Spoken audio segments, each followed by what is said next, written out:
out of school cause niggas nerds. Hold on. I do the drill to say the word. I like reading. Oh my god. Story, William Shakespeare. Fuck that. Fuck that shit. Bro.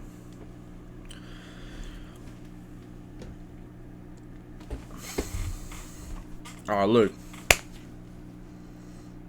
What the fuck is up with my 2023 class of 2023? Fuck. Fuck!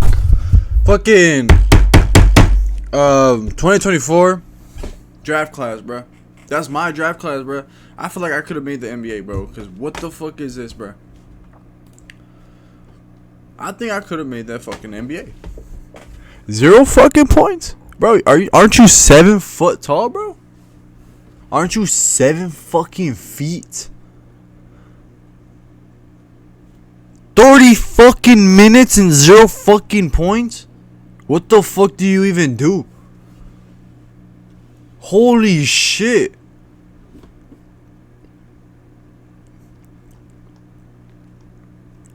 Two points in 27 minutes, bro?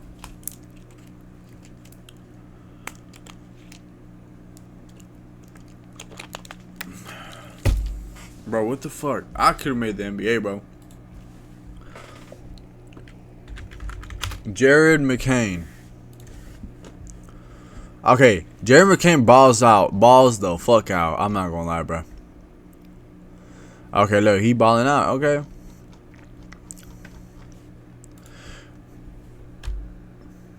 We got Bronny, Summer League. Bro. Okay, he played a little better at the end, you feel me? I'm not gonna hate on Bronny no more, cause you feel me, he stepped it up a bit, you know what I mean? 3 points is kinda crazy, but he stepped it up. I'm not gonna lie, he stepped it up. That's good. And who's the number 1 draft pick, bro? Who the fuck even is that motherfucker? What's his name, bro? Number 1 draft pick. Bro, I swear to God, he's irrelevant as fuck. Who the fuck is this guy? Oh my god. 18 points, okay. Oh my god.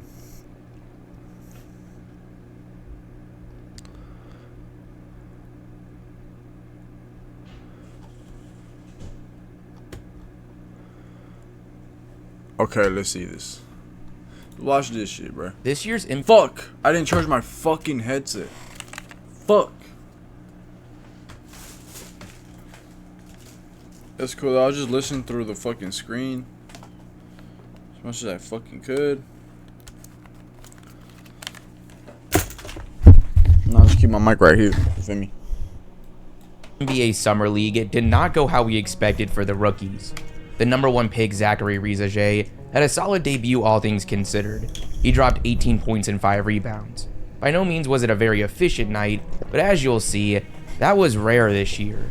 He likely ended the night with a lot more believers than when he started. In the first quarter alone... Wait, he can pass the ball? Wait, hold on. What the fuck? Okay, I like his game. Oh my, the way he passed that shit. Most were aware of. A left-handed finish in the pick and roll. Screen, lefty hook What is the good. fuck? You're not doing that shit against Giannis. I'm not gonna lie to you. You're not doing this shit on Giannis, Embiid, or fucking Jokic, bro. They're not gonna let that shit slide, bro. Corner catch and shoot 3. Pass to the corner. That is a slick dime. Early in the second half, he takes it coast to coast for the slam. No. But that was Then a spin move attacking the rim and the finish. A step back jumper from distance. and potential Richache launching the 3. Okay. Hits bottom. It's There's no question, this was an impressive debut that opened the eyes of many, especially when it comes to his potential ceiling at the NBA level. Bro, Now, dunk he that would shit. only What the play one fuck? more game after that, where things didn't go quite as well.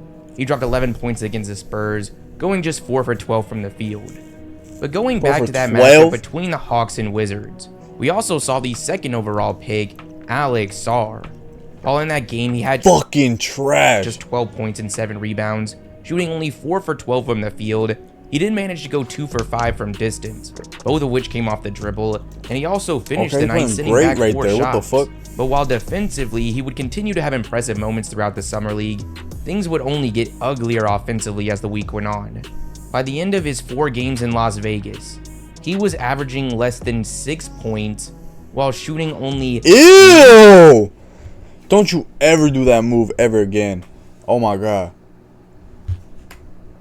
He was averaging less than 6 points while shooting only Ew! 19% from the field Damn. and 12% from 3. Shocking to say the least.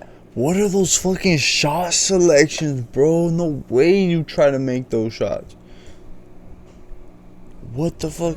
While there's a lot of optimism about his raw ability as a scorer, it seems like we might be a ways out from that coming together on a consistent basis. It's clear that he was given the ultimate green light. In his second game, fuck no. he went just 4 for 14, including 0 for 5 from distance, which was actually a pretty impressive outing compared to his third game against the Blazers. He finished the night failing to knock down a single one of his 15 shot attempts, including 7 Fucking garbage. What? Oh my god, you're fucking doo-doo, bro. Oh my fucking god. and threes. Now, by no means whatsoever are we suggesting that Sarr is doomed for failure at the NBA level. Even amongst these struggles, Bro, what do you mean he's not doomed for fair? Bro, he can't even score fucking... He can't score a bucket, bro. You think he gonna do good, bro? He must be insane.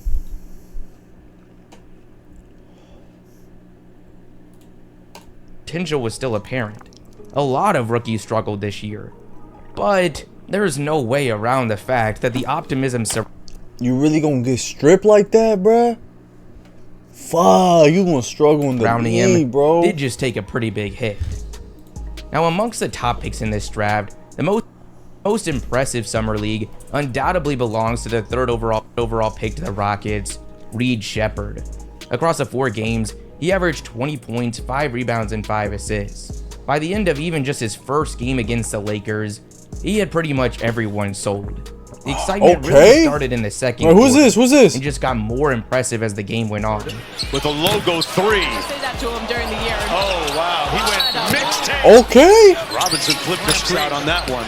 Reed Shepherd. Then the success carried over into his second game against the Wizards, where he dropped Oh, what 22 the fuck? points. Who dunked that like What's that? really Oh, crazy shit. about his summer league is across his 4 games, he shot only 28% from This white boy is fucking good. Oh my. three, something that no I mean, one I'm in their just right looking at mind the has highlights, but any damn. concerns about when it comes to Shepherd. Okay, who's number 7? He can fucking jump. Who is that motherfucker, bro? That motherfucker can hit. Oh my god. He can punch that hole. Oh my fucking For him to god. look this impressive as a scorer tells you a lot. Conversations are quickly heating up about where he should have gone in this draft, and rightfully so.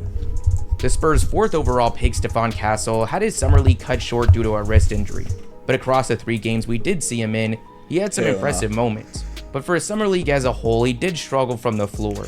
He averaged 17, but shooting just 37% from the field and 25% from distance. The Detroit Pistons' 5th overall pick, Ron Holland, had a pretty rough start, going just 5 for 15 in his first game. But it was promising to see that he improved with each outing and finished the summer league with a 23-point outing against the Jazz, where he shot 9 for 17 this from the field. motherfucking pick is not Across gonna all make the his Detroit games, Pistons he any averaged fucking 19 better. points on I'm sorry. 41-24 That split. team is fucking cursed. The 3-point shooting was Some the shit, concern bro. coming into That this shit- draft, Oh my god. and while there definitely were some bright spots for him during the week, really nothing was done to alleviate that concern just yet. With the 6th overall pick, we saw the Hornets make one of the more surprising selections of the draft. They selected Picked another French wing fucking Melo. Dejan Solon, easily one of the more raw players in this class. So coming into this summer league, the expectations really weren't too high. Is this another He fucking played French 3 player, games in bro? Las Vegas, failing to catch much attention at all. Bro, we that fucking ass that everybody's getting picked up from France? Bro, every motherfucker, bro, the fucking Olympics is gonna look like USA versus France every motherfucking year, bro. Cause, bro, we're picking up everybody from fucking France now, bro. What the fuck is up with France? Hey, they fucking good at soccer too, bro. I'm not gonna, bro. Benzema, Mbappe. Who else? Who am I forgetting, bro? I'm forgetting a lot of people, but damn, bro. Bro, French about to fucking conquer every fucking country, every sport, bro. We gotta start fucking. Bro, fuck Kim Jong-un. Fuck Russia. We gotta fucking bomb France, bro. We need to fight France, bro. They're gonna fucking take over everything, bro. I'm not gonna lie, bro. Trump, if I fucking vote for you, bro, I need you to fucking go ahead and talk to fucking France or some shit, bro. We gotta do something about that, bro. I'm gonna be the first person to see this shit, and y'all gonna see, bro. Y'all gonna see, bro. Averaging only 9 points and 7 rebounds, shooting 42% from the field, and going just 1 for 10 from 3. With the 7th pick, we saw the Portland Trailblazers go with UConn big Donovan Clingan, the other side of that matchup, where Alex Sarr went 0 for 15 from the field. Now for the Summer League as a whole, oh my Clingan God, struggled offensively, but he was still able to leave Vegas with a positive impression on most. After coming off one of the most dominant defensive seasons we've seen at the college level, he looked the part. And it wasn't just in that matchup with Sarr. He led the entire Summer League in blocks, sitting back over 4 a night. Now what was I clearly just the feel most like Sarr cannot fucking score shit, bro. I feel like he does not score, bro. intriguing part of his week was his willingness to shoot from 3. Something we really didn't see at all during his time at UConn. He was out there No. Put the basketball fucking back down and don't shoot. taking over 3 attempts a game. That shit looks... Now he only knocked in 3 across his 4 games, but just seeing him actively trying to extend his game has to have Blazers fans very hopeful. What? Someone that had a lot of hype and excitement. Okay, wrong. Fuck. Rob fucking Dillingham, Going alright? into this year's Summer This League motherfucker was is the 8th raw overall as pick fuck. who made his way to Minnesota after a draft night trade, Rob Dillingham, the top on-ball creator in this class whose game fills up the highlight reel. However, to kick things off in Las Vegas, that's not what we saw. He went just 2 for 12 in his first game, 5 for 14 in his second, 3 for 10 in his third, 6 for 21 in his fourth. It was looking like he was going to have one of the more disappointing summer leagues of this year's rookies.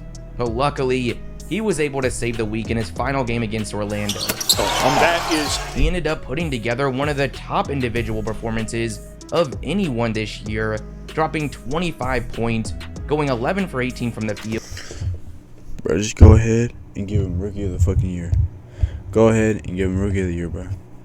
Go ahead. Hurry up. I don't want it to be Jared McCain. Fuck Jared McCain. Fuck that motherfucking... Oh, my God, bro. Pink the nail ad boy, bro. Fuck that boy. Go ahead and give him Rookie of the Year already, bro.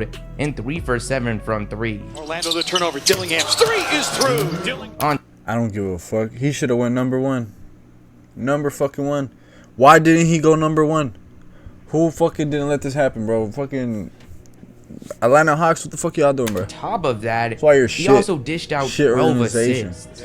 Oh, good. Lob and a finish. Does Atlanta even have a ring, bro?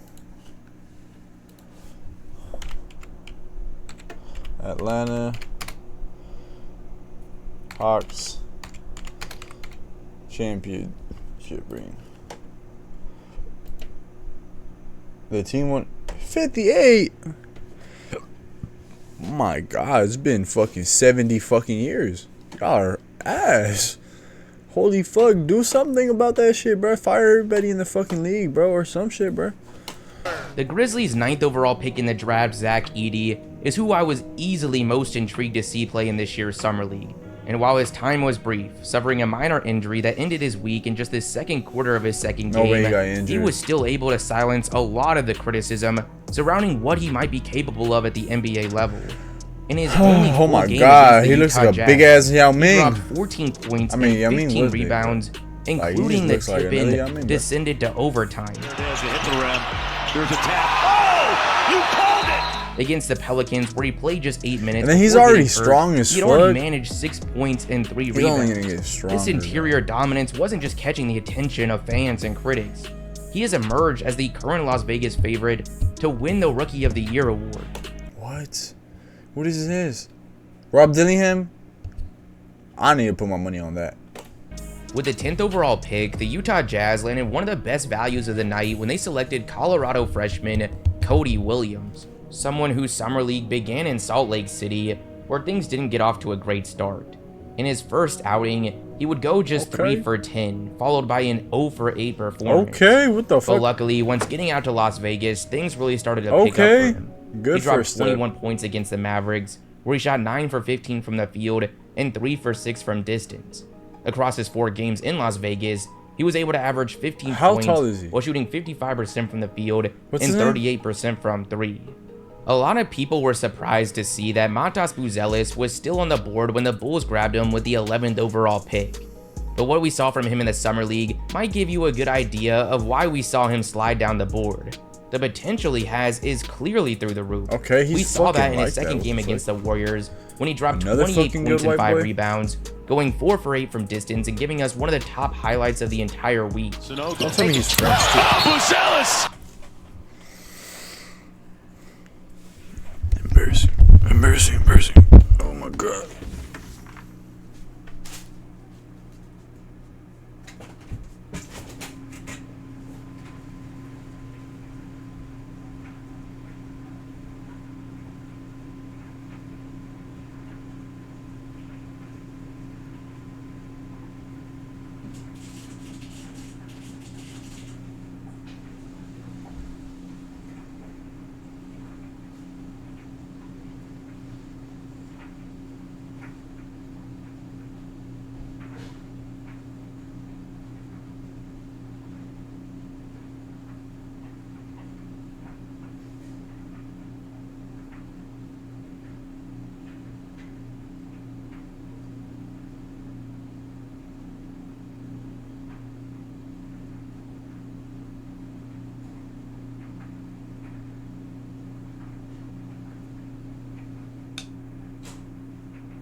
That should remember you took a cool little break. My bad, bro. That game had people quickly hailing him as the steal of the draft. But while that potential has always been undeniable, the consistency just hasn't been there, and we saw that once again in Vegas. His other performances in the Summer League were 4 for 15, 7 for 18, 4 for 17, and 3 for 11. Outside of that game against Golden State, he shot just 2 for 20 from 3. Now, another player that looked like one of the biggest steals of the draft early on in the Summer League was the Wizards' 14th overall pick, Bub Carrington. The 6'5" point guard put on a show in his debut, stealing the spotlight from that number 1 versus number 2 matchup. And he did that quite literally from the jump. Top, over to the wing, a quick 3 on the way, got it. Bro. He finished the night just shy of a triple-double with 19 points, 9 rebounds, and 8 assists, shooting 5 for 10 from the field and 4 for 8 from 3. Now, across his 5 games in Vegas, his efficiency wasn't able to hold up, dropping down to just 33% from the field and 36% from 3. But Summer League is more about the eye test than anything, and Carrington was able to pass that with flying colors. At 15, we saw the Miami Heat select Indiana 7-footer Kel'el Ware, who put together a really solid Summer League all things considered. Across 7 games, he averaged 18 points, 8 rebounds, and 2 blocks. His offensive game right now is pretty limited, but he's dominant at the rim, especially as a lob threat. Just in the game against Dallas alone, he was on the receiving end of 4 lobs. It'll be interesting to see what plans Miami has for Ware, given how solid he's looked early and the presence of Bam Adebayo. At 16, the 76ers selected someone that was just 2 days into college, Jared McCain. Someone that really struggled to find any rhythm whatsoever throughout a pretty lengthy Summer League campaign of 8 games. He ended up averaging only 12 points and 2 assists, shooting less than 29% from the field and 26% from 3. Maybe more concerning was just how consistent these struggles were. He went 6 for 15 in his first outing, 3 for 10 in the next, 1 for 9 in the next. I'm sorry. I don't fucking understand what the fuck these numbers are, bro. Why the fuck you putting a bunch of numbers on my fucking face, bro? I don't get this shit, bro. I'm stupid as fuck. 4 for 14 in the next, then 3 for 16, 5 for 16, and 3 for 13. There's really no way around the fact that this is up there with one of the worst summer league runs we've ever seen. Now with that said, there is definitely still plenty of reason to be hopeful for his future in the league. But right now, it does have to be pretty tough for Philly fans seeing what Dalton Knecht is doing, the very next selection to come off the board on draft night. Knecht had a pretty slow start in the California Summer League, as he went just 3 for 12 in his first game, then 3 for 13 in his second. But once getting to Vegas, he really started to heat up and stood out amongst most of the rookies. There he averaged 21 points and 5 rebounds, shooting 39% from three, while taking nearly 8 attempts a game. Fuck the Lakers. I'm starting to think that there might be a major shift in the evaluation process of these prospects going forward. The failures of names like Jimmer Fredette, Trey Burke, and Jahlil Okafor have caused many to factor in production less and less and less. To some degree, this has been justified, but it might have gone too far, at least if the early success of guys like Zach Edey, Reed Sheppard, and Dalton Knecht is any indication. Tristan Da Silva, the 18th overall pick by the Magic, is just another example. As a prospect, he checks all the boxes. 6'8" with a 7-foot wingspan, a really solid defender, coming off a season that he averaged 16, 5, and 2, shooting with 49-40 splits. Pretty much everything you look for in a prospect. But he slides down the board because he's coming into the draft at 23 years old. Something that, based on what we saw this past week, looks like a mistake. In Las Vegas, he averaged 18 points, 5 rebounds, and 3 assists, shooting 61% from the field and 59% from 3. With how badly Orlando needed to bring in spacing, he's got a very solid chance to be a big part of the rotation immediately. At 19, the Toronto Raptors selected Jacoby Walter, someone that as a freshman at Baylor came out of the gates on fire and quickly emerged as a likely top selection in the draft. However, he had some pretty serious struggles in the second half of the year, which caused him to slip down the board relatively quickly. The upside is still clearly there, but for Walter, those late season struggles seem to have bled over into the summer league. Over his 5 games, he averaged just under 12 points while shooting only 35% from the field and 21% from 3. The potential trend this year continues with the Cavaliers selection of Jalen Tyson at 20. Coming off a junior year at Cal where he averaged 27 and 4, the 6'7" wing put together a really solid summer league. He averaged 15, 7, and 4, shooting with 59-40 splits. At 21, we saw another Baylor freshman come off the board when the Pelicans took Yves Missi, a hyper-athletic 6'11" big whose summer league really wasn't all that notable, but also not disappointing. He averaged 8 points, 5 rebounds, and just under 2 blocks.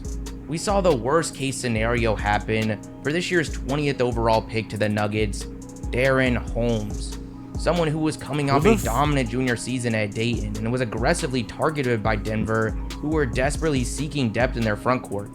His summer league debut started off really promising. Fuck this motherfucker. Who is this? He did a beautiful pass. Dropped 11 points, knocking down all 3 of his shots from distance. But unfortunately, he would end up suffering a torn Achilles, easily the most feared injury in the sport. He'll almost certainly miss the 2025 season, but hopefully, he's able to eventually return to form. One of the more head-scratching decisions on draft night was the Bucks selecting AJ Johnson with the 23rd overall pick. But it was weird to see a team with all their chips pushed into the middle go with someone that's coming off averaging less than 3 points in the Australian NBL. As far as his summer league goes, it was up and down to say the least. Depending on what game you caught, you probably have a completely different perception. Why is he number of him. 77? In his 3rd game against the Clippers, he was dominating out in transition, finishing really with like 22 points, going 9 for 18 from the field. One of the better rookie performances of the week. But just 2 games later, bro, that release is fucking quick. Oh my god. I'm sorry. One of the better rookie performances of the week. But just 2 games later, he also managed one of the worst. In only 15 minutes against the Wizards, he managed to get up 12 shots, not making... Bro, he can jelly like hell. A single one of them. At 24, the Wizards made their third selection of the night, where they took Miami 6'8" freshman sharpshooter Kaishan George, someone that looked the part in Vegas. While he averaged just 9 points over his 5 games, a majority of that came from distance, where he was shooting 48%. The 25th pick to the Knicks, French forward Bacome Dadier, really struggled to get anything going this week. In Vegas, he averaged just 7 points and 4 rebounds, shooting less than 31% from the field and knocking in just 2 of his 19 attempts from outside. For OKC's 26th overall selection, Dylan Jones, it was an up and down summer league. He turned heads in his second game when he dropped 21 points, 7 rebounds, and 4 assists, only missing 1 of his 8 shots from the field. Unfortunately, however, he did follow that up with some rough 2 for 11 and 4 for 14 performances. But overall, he was still able to leave a pretty positive impression on most this week. His combination of positional flexibility and playmaking should allow him to seamlessly fit in with this young OKC group. At 27, the Minnesota Timberwolves were able to grab Terrence Shannon Jr., someone that this past year was in the conversation for the best player in college basketball. Without some stuff off the court, which I have no interest in getting into on here, he would have likely gone much earlier in the draft, and he showed that in the summer league. He suffered a toe injury in his 4th game, but up until earlier in the draft, and he showed that. Call 911. Call 911, bro. He's out here killing people. He's out here murdering people. Holy in the summer fuck. league. Look at this. He suffered a toe injury in his 4th game, but up until that. Bro, you suffered a toe injury, bro. Play through that shit. What the fuck? That shit's your toe.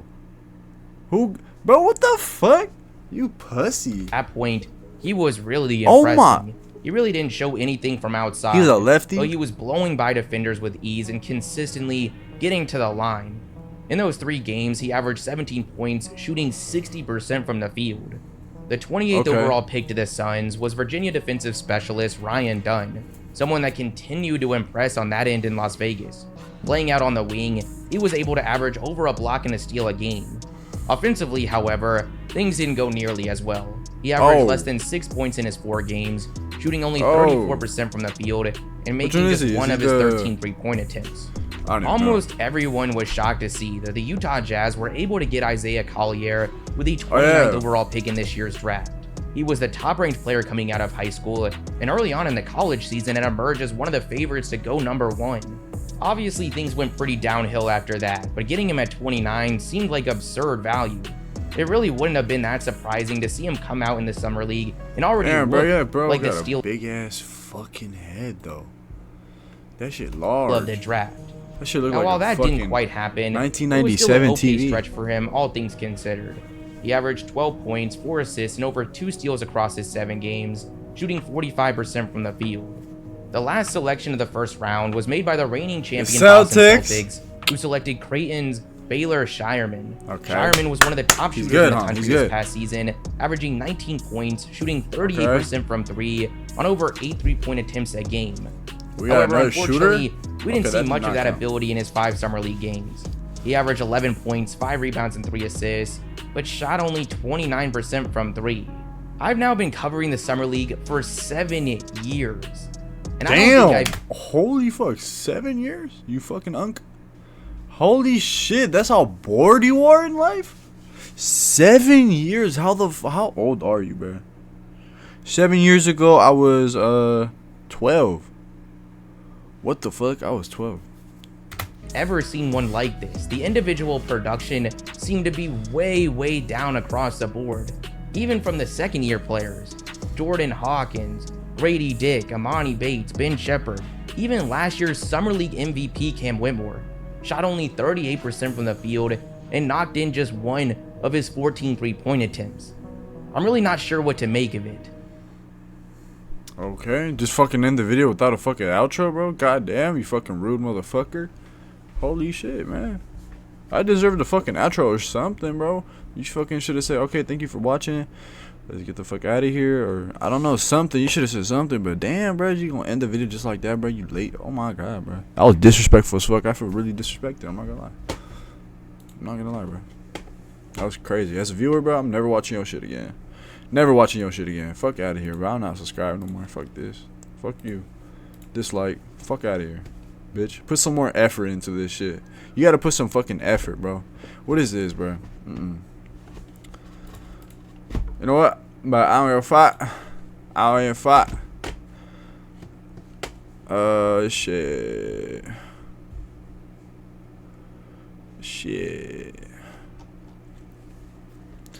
Bro, to be honest, I'm not gonna have this stream for too long, bro. I'm not gonna lie.